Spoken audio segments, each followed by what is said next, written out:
It was a political tug of war as parties differed on how the inquiry should proceed. Mkhwebane cut a lone figure as the legal representative, Theosianeho, joined on the virtual platform.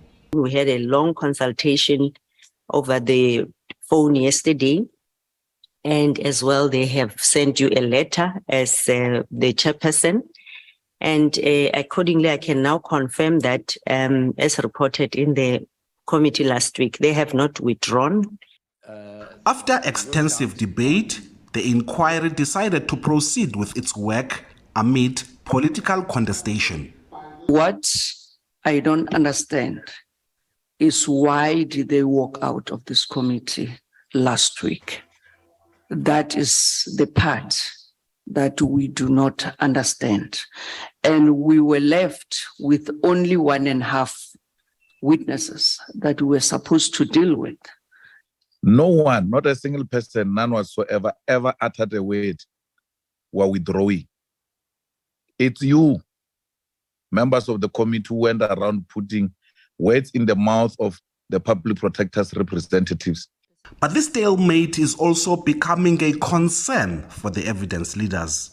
Advocate Mpofu on Thursday indicated that his mandate after that application was refused, that his mandate as the legal team was to do this application.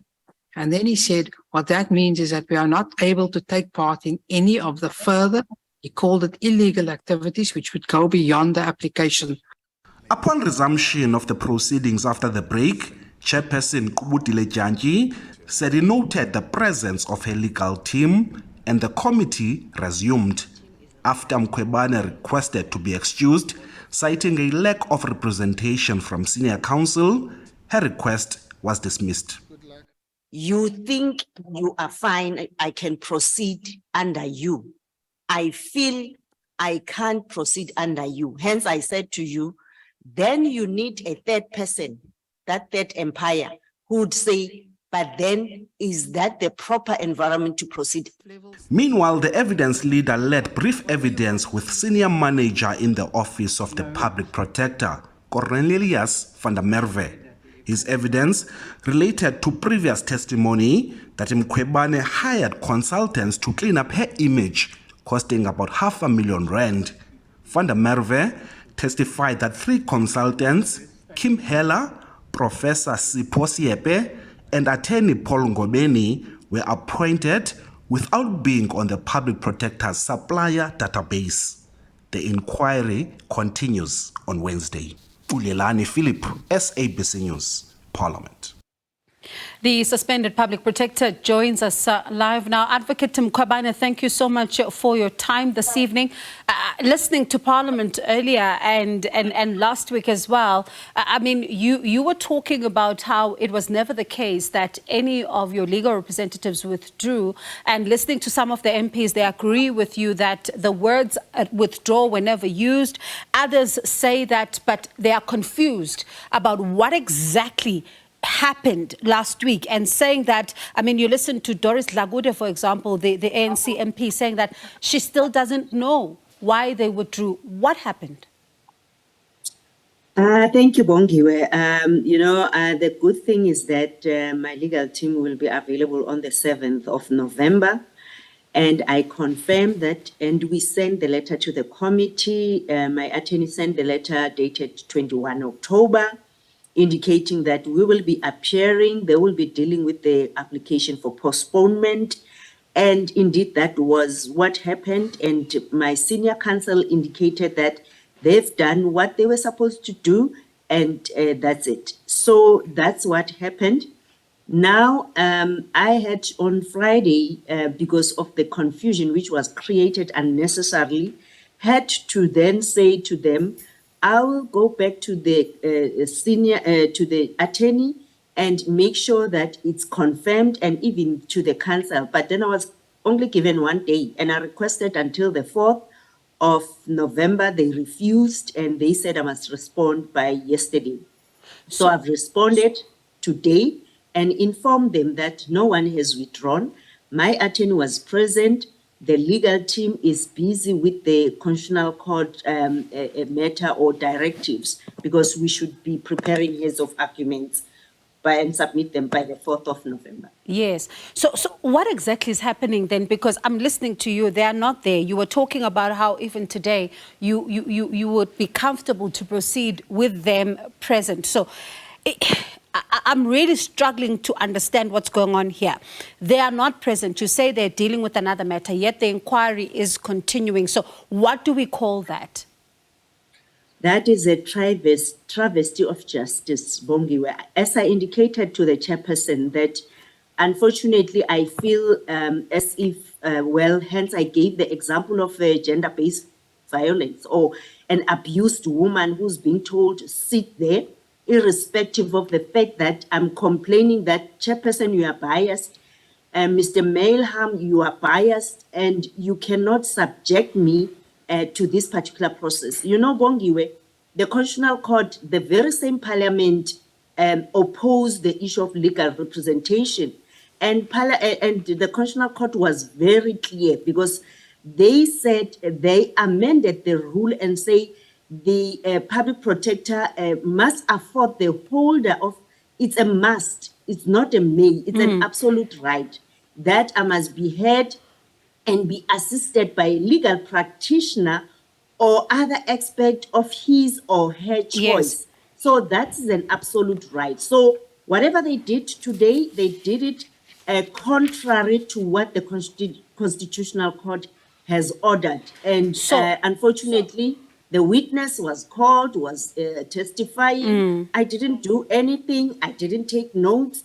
And it's a waste of time, because, I mean, whatever happened today would have happened from the 7th or the 8th, when my legal team is there to listen and then to cross-examine the person. Advocate Mkhwebane, pardon me for coming in there. We don't have a lot of time, but how then do you describe what is happening with your legal team? Because it means that essentially they're not there. So what do we call it? What do we call that them not being there? Because you're saying that withdrawing is not something that we can call it. Because I remember Advocate Mpofu saying that he cannot continue. His mandate ends here. He was here to deal with an application. His mandate ends here. He cannot continue to take part in illegality. Now, what then do we use? What term do we call that? It's they have not withdrawn. He dealt with the mandate for that particular day to apply for adjournment, which was refused. And today they just proceeded without my legal representation. And legal representation means they must be actively present. They must listen to the witness. They must note everything which is being said, instead of wasting time.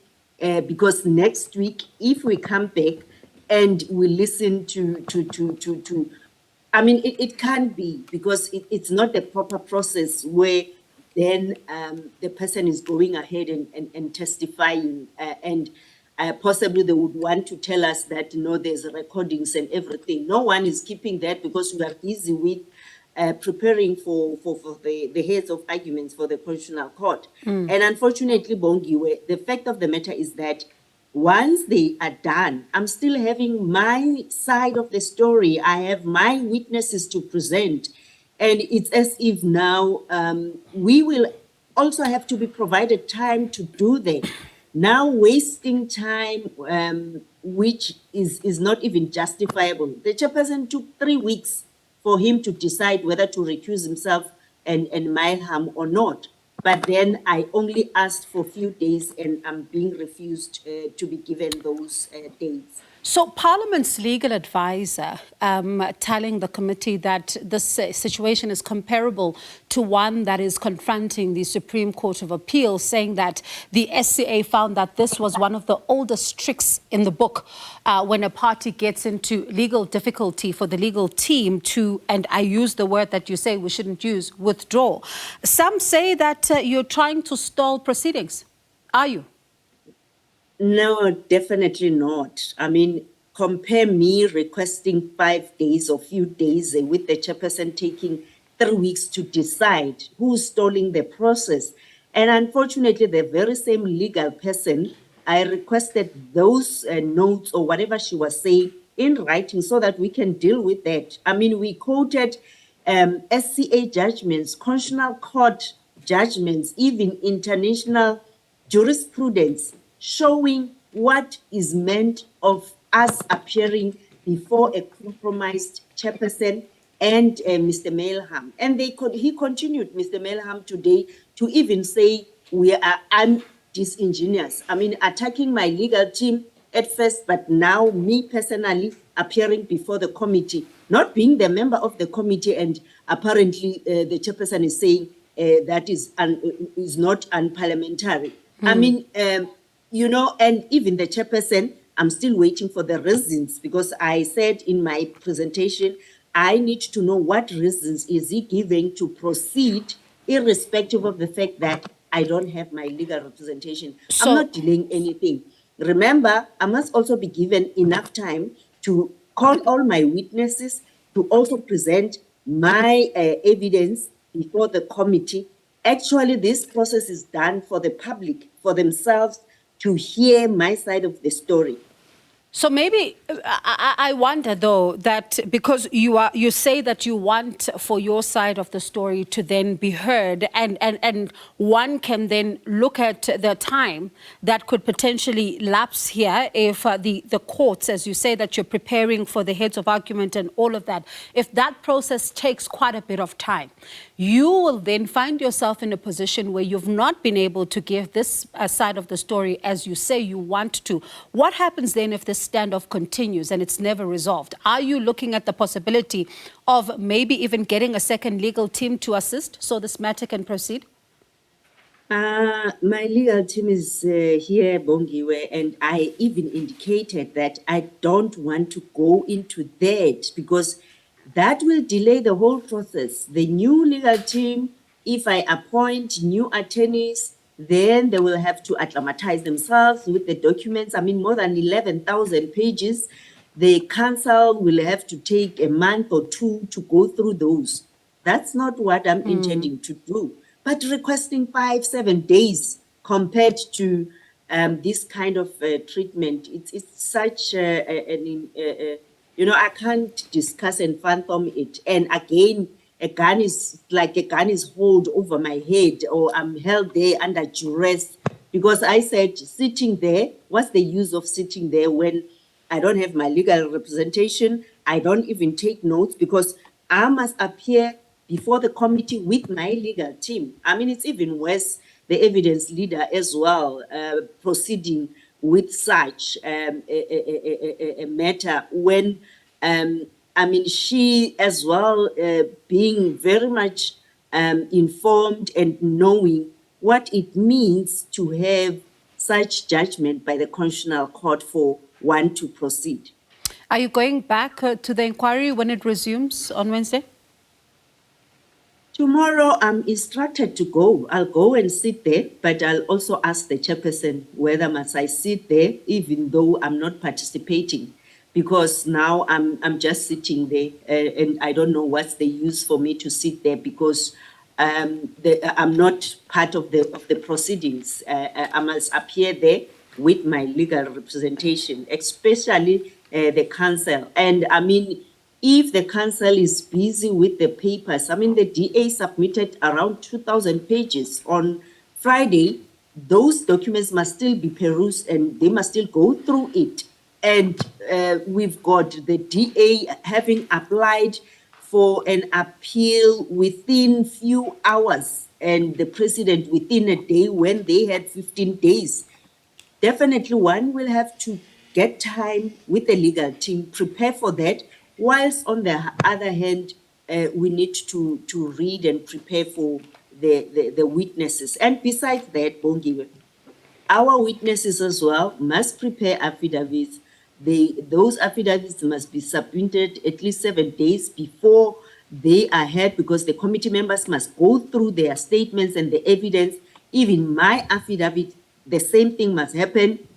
So I don't know what's the rush. People are rushing. There's no time, and trampling on my rights. Unfortunately, then rendering the whole process to be as if they've got a foregone conclusion on their decision, because I think they are just doing it for the sake of doing it, and they know this is the outcome they would want to have. And I think that makes me uncomfortable, because I feel the process, it's so unfair. And Bongiwe, if you listen to all the recordings, because luckily everything is there, every application we make with my legal team is just thrown out. We are not given any opportunity, and we've been saying over and over, this is the process. We are not happy with the process. There is unfairness in the process. All right, time is always the enemy. I wish we had more time, but let's see how this one unfolds. And we really need to also get Parliament's response on this one. The committee, of course, as you say, that it looks like they have a predetermined outcome. And for you, you're saying you're going back tomorrow, but you will not be taking part. So let's see how this all unfolds. Thank you so much for your time. Appreciate it. That was Suspended Public Protector Advocate Busisiwe Mkhwebane.